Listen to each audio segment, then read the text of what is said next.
So, if I'm so outspoken, in a positive light, right? Like if I'm so outspoken, telling jokes, having a good time, why would I all of a sudden try and dial it down, when I'm trying to talk about God or ask my friends about their faith and all that? It's just so important that we're outspoken because not only because God calls us to do that, but it's like why not when we're literally trying to save people's lives?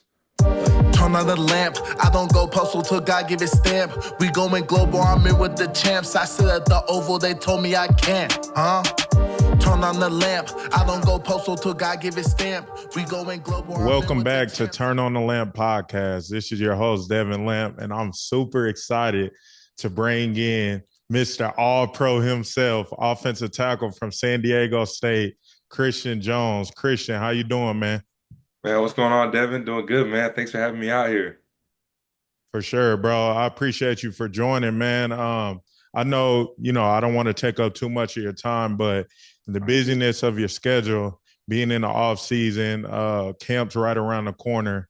I saw that you took a trip to Vietnam. Talk about that experience and what God allowed you to do and impact people across different types of cultures. Yeah, man. Honestly, that was an awesome trip. Awesome trip, but boy, a lot of learning experiences, I'll say. Um, I would say first thing, especially literally like even when you told me we talk about this, I was thinking about it, and the first thing that came to mind was I had a big learning experience with my relationship with God. Um, when I first went out there, um, I forgot my Bible. I forgot my Bible. And to add some really important context, I've been kind of, up and down with my faith, not in terms of like my belief, but just I haven't spent as much time in the Word. And, I spent a lot of time away from God in terms of not as much time in my Word with godly community. I got a lot of good godly community out here, a lot of people, brothers and sisters that care for me, but didn't spend as much time with them. And so, with different stress, typical stress from football and school and whatnot, when I was going to Vietnam, like I was super excited. I was like, I'm gonna get in the word, all that. And here I am leaving my Bible. And man, when I went out to Vietnam, like as far as telling my friend this, I ended up finding myself trying to put a trip to another place as my replacement for what God can bring me in terms of peace and also like growth. So I found myself almost trying to hide under this vacation of, okay, like this will really bring me peace. But man, I went on that trip. There was still plenty of stress and different things I was worried about. It was still a blessing though, still a great trip. But it was funny that on the spiritual sense, I was like, man, like I didn't spend much time on my word. I didn't spend any time on my word. And like I just knew like that part was so important. And yet like nothing, no matter where you go, at least what I learned on that trip is that nothing could possibly replace God. It don't matter if you go to Vietnam, it don't matter if you fly to the moon, like still your relationship with God and the time you spend with him, like that needs to be on site, 24/7, no matter your situation. So that was one of my first huge takeaways on a spiritual note for my trip. What advice would you give to another college athlete or a person that's pursuing their dream in sports? How would you suggest that, they can find those little bits in time on being intentional on getting in the word? I know when I came out to San Diego State, I appreciated you and Dom for really like taking me under the wing and, hosting those Bible studies. But how would you encourage a person to kind of get started with all of that? Man, no, that's a good question. I would say just like consistency. I know everyone and their brother talks about consistency and putting in time, but literally like that is the ultimate answer to anything. I mean, even if it's just, 10 to 50, because realistically, no matter how busy of a person you are, like everybody, I'm a firm believer that everybody has at least 15 minutes to do just something unrelated to their life. You know what I'm saying? Right. So like the best advice I would give anybody, give my younger self, give you, give anybody, I'd be like, hey, just spend, 15 minutes in the word or 15 minutes in prayer. And after stack that time, it's just going to keep compounding. And then, you're going to get times, where you may even have an hour. But if you can set aside just even if it's just a little bit of time, but meaningful time, and just stack that, like that's important. Just consistently doing that every single day. You don't gotta magically all of a sudden have like a 3 hour, sabbatical. All of a sudden you're just like in the word, memorizing every verse, going crazy. Hmm. Like, just just starting piece by piece and just building that. And just like training, you'll be able to do more and more. You know what I'm saying? So let's throw it all the way back, bro. Let's talk about Christian as a child. So how Yeah. did you first come to the faith? Were you kind of raised around that mentality? Did you grow up in church? What was a lifestyle for you in your upbringing? Yeah, I would say for me, man, I was definitely you know, blessed with both of my parents raising me in the faith. We're always going to church and whatnot.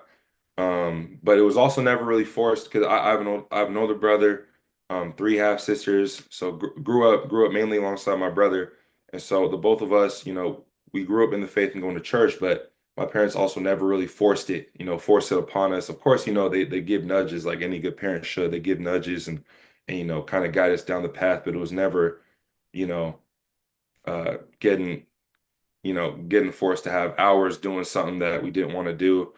But I would say, over time in elementary school, I always found myself praying. I always found myself praying a lot, praying to God. Um, but over time, of course, still, there's so much to learn as a kid. And so I still didn't fully understand what I was talking about and really the type of prayers I was doing. But I knew it had meaning. I knew it was important, but there's still so much. And obviously, me at 22 years old now, there's still plenty to learn. But as a kid, I was like, okay, like we're going to church. I'm like, okay, I was praying, going to youth group and all that. And then over time, I really, I would say once I hit middle school, it started getting like a little more serious because in the seventh grade, shout out my boy Landon Nelson. Hopefully he sees this. I gotta send it to him. In the seventh grade, I bump into these kids before school praying. I'm like in the middle of the halls. I'm like, oh snap, are these people praying? And then, as a seventh grader, you're like, you're trying to look cool, going to your locker and whatnot. These people are Yeah. praying right in front of my locker. I'm like, dog, what is happening? Like, what are these circle of people praying about? And then, man, like that just set my. It's like if I was on the fence and then I needed something to really like help nudge that trajectory going, like that was for sure it, because it ended up being, his dad was the youth pastor at the time, Pastor Corey, and he was encouraging the kids to go pray before school. And so for me as a kid going into middle school, a big time in everyone's life, having other kids pray, I was like, yo, this is big. So I ended up going to youth group and that set myself, my faith in the right direction really, and it was really encouraging. And so just over time, like it was definitely something that compounded. My relationship with God definitely has not been perfect. And boy, I'll tell you, God has been patient with me as he has with everybody. But speaking speaking of good friends like Landon, at a younger age, and then having, a good church to call home that I call home now, Slow Nazarene, great church. Over time, it was definitely something I truly began to believe in. It's something it was more than just prayer, but me actually reading the word and actually, understanding more and more the importance of God in my life. Absolutely, bro. I appreciate you for sharing that. Let's talk about how putting that faith to action. You're a football player. You're in the limelight and the spotlight a whole bunch of time, especially at the level that you're at, Division I football. How do you use your platform to bring glory to God? Because so oftentimes we have seen in the past, the Tim Tebow's, the Deshaun Watsons, guys like that who are really bold in their faith on and off the field. So, what does that look like for you, and how do you use that platform to glorify Christ? That's a good question. I'm glad you asked that. There's definitely a couple key pieces. I would say first, it's definitely, like how I carry myself is definitely different from a lot of people. Like I still get turned up, I still get excited, I still yell every now and then, but like I'm not the big rah-rah guy that's always cussing. And I think a lot of people, I'm sure you've probably seen this either with me or with other teammates, when someone's not always on board with the way some people may be chirping or maybe getting themselves turned up for a game. You look at a guy like me who's kind of like that, and you're like, like it's kind of different, kind of weird, maybe even a little soft even. Um, but for me, I was like, I was never the way I always get ready for games, the way I always prepare myself, like I'm always praying, always in prayer, always just trying to calm my mind and get ready. And over time, people have just asked me what I'm doing. Some people be like, "Hey man, you good?" Like after a run, I always try to pray after after workouts. And then I've even had players come to me like, "Yo, like you good?" I'm like, "Yeah, man, I'm good. I'm just praying." And they're like, "Oh, snap." Um, but that's definitely one part, like just the way I separate myself by how I carry myself, how I try to lift up my players, lift up my teammates, and then, always praying for teammates. I actually shout out my boy Alima. He was our starting center for the last couple of years. He my second my second year when I was just doing special teams, he had me start praying for the group, praying for the O line before the games. He said, CJ, you got it? And I was like, oh snap. And so over time, like that became my thing, just praying for the O line. And then so really like prayer is a big part of how I reach my teammates. And just every now and then I try to, just drop a little seed here and there about God. If we throw it back to COVID, there was a time where my boy Evan Schweitzer, he was a track guy, still a track guy as we speak, and he was kind of, talking to me about my faith and he was wondering because I was posting a lot of stuff about God and he was like, "Man, like, do you do any of this for show?" Like he was like, is this really because you want to do it or like, he was just like why do you do some of the things you do? Why you post some of the things you do? And I remember that because I'm like, yeah, like, am I doing this for show or am I doing this to be for real? And so one of my things is I don't know why like it just overcame me to do it, but I always like pointing up to the sky. I always do this. I'm always pointing. It's become my routine. And I'm always questioning myself. I'm like, okay, like why am I pointing up? Like, everyone crosses their chest and does all this. And so I'm like, okay, so why is Christian Jones doing that? And I'm like, yo, I've been blessed with all this size to glorify God. You know what I'm saying? So why not use these huge arms and point them up? And if someone sees me pointing, I mean, there ain't no plane up there. There may be a dope plane. So maybe when they catch me pointing one time, they'll see a plane. But then next time, they're gonna see it again. They're gonna be like, "Is the plane back?" And then they're like, "There's no plane." So it's like, why not point up? So sometimes something for me personally, I just always get the urge to point up in the sky. And it's come to a point where I'm like I'll hide from it at certain times, but I'm like, why? Like, why not point up to the sky? It's become your thing to glorify God and just point up because every time I do that, and then my teammates know, like, I'm either praying or just getting turned up, pointing to the Lord every time I do that. And so, prayer, kind of showing visually certain things, like those are little facets of me, trying to glorify God out there in football and just, represent him on and off the field. Wow, that's amazing, bro. We live in a society where it's kind of frowned upon to like really exercise your faith in every single avenue or every environment that you're in. Like you said, like pointing up to the sky, it's like, why not do that? Talk about why it's important to be bold in your faith in a world that try to, you know what I mean? Like pretty much Yeah. mask it or kind of like downplay it. Why is it important as a young man to be on fire for Christ and be bold in every environment you walk in? Man, well, I mean, first off, to light a fire under everybody's butt, God talks about how if we'll be ashamed of him, he'll be, ashamed of us and hide from us. So it's like why even risk that here? That was for me like one of my biggest reminders. I'm like, okay, like why should I why should I be ashamed of, the God that created us, the creator of heaven and earth? Like this is so big, like this is big for all of us. It's also like I could definitely be like not a loud person, I would say, definitely, but definitely like extroverted for sure. And so man, you'll see me like laughing and scratching about things. If I get going laughing, I can go forever. Uh be it hanging out with friends, hanging out with my family. And so, if I'm so outspoken, in a positive light, right? Like if I'm so outspoken, telling jokes, having a good time, Why would I all of a sudden try and dial it down, when I'm trying to talk about God or ask my friends about their faith or and all that? It's just so important that we're outspoken because not only because God calls us to do that, but it's like why not? When we're literally trying to save people's lives. Like us talking about our faith, like that will change people for the better.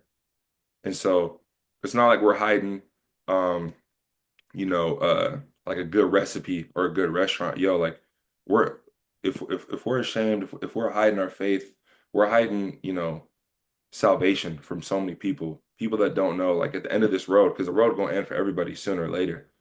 Like there's a choice to be had. And they either have a relationship with Christ and they're not. And we don't want them to suffer consequences of not having a relationship with God. So I think that's the greatest motivator to be outspoken in today's day and age because it's like if everyone's going to be outspoken about something, you might as well take a stance for yourself and stand for the most important thing there is, and that is Christ, you know? Last question that I have for you. You talked about, your walk with Christ not being perfect. And I think we all can allude to that. It's just like it's a roller coaster and it's a journey. You know what I mean? That's why we're so in need of God's grace. So, what would your advice be to your younger self? Not just necessarily like football wise or relational wise, but just learning to give yourself more grace in this walk now that you've experienced more throughout life. So, what would your advice be to a younger Christian? Man, my best advice aside from being consistent, I definitely it's funny, I actually got all emotional a couple months ago because I found my old notebook back home. I was back home visiting family, and I found my old notebook, and I was scrolling through the pages, and I was like, oh my gosh, I totally forgot. Like I wrote notes from when I was reading back in the day. This had to have been like early high school or like late middle school. I want to say the eighth grade because that's when I got that notebook. And I had like Bible verses in there and notes from my Bible study. And I dang near shed a tear because I was just like, wow, like why did I stray from that from time to time? Like why didn't I stay consistent? Like this was something so meaningful. And so I would definitely say first step one, I tell my younger self, man, just be consistent. Like keep reading the word, keep reading it. Especially when you're a kid, you got so much time on your hands, man. You got so much time. It's like do it. Do it. Keep spending time with God. Like don't don't let that be the first thing that falls off your schedule, you know? And then my next piece of advice, man, I would say, especially in reflection of what I've been, experiencing with God recently is just the reminder that Jesus is like when you're praying, like you're literally praying to God. Like there's no catch. Like God is literally talking to you. You're literally talking to him. And so my best advice would be to be patient and to really believe the fact that you're talking to God. Because sometimes it's kind of easy to ramble on. God even talks about vain repetitions and whatnot. And so, I'm sure we've all caught ourselves talking in a sense and the usual routine. All right, let's hit family, let's hit football, and then let's hit thank you for the night, amen. You know what I'm saying? And so definitely my best advice would not only be consistency, but also reminding yourself, yo, you're really talking to God. Like just talk to him. Talk to him, pray to him, and just make everything count when you're talking to him because there's no like it's not a trick. Like he's literally looking at you. That's what I Amen, say. Of bro. Amen. I appreciate that, bro. course. Well, man, wrapping up the show, Christian, I just want to say, man, I've always appreciated just a short time that I was, out there in Cali, bro. Just the way you, Dom, a couple other guys I'm not mentioning off the head, but just the way that y'all embraced me, man, and really like inviting me to those Bible studies, like you said, planting those seeds. I appreciate you, man. I wish you the utmost healthy season, bro. Successful season out there in Cali, man. We Aztec still all the way. You know what I'm Man, saying? But I appreciate you for hopping on the call, bro. And I'm praying for, your continued journey, your walk with God, man. And I just want to say, like, keep being a beacon of light out there in California, bro.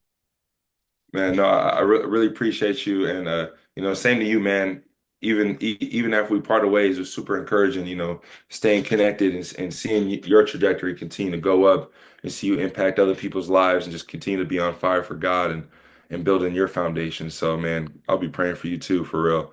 And I'm always praying for you whenever I see your posts and whatnot. I'm always thinking to you. I'm like, man, shout out my boy Devin, man. Turn on the lamp. I don't go postal till God give it stamp. We going global, I'm been with the champs. I said the oval, they told me I can't, huh? What you know about the journey? Laying the rest on that gurney, praying because it's too early. This injury won't destroy me. It's just a part of the story.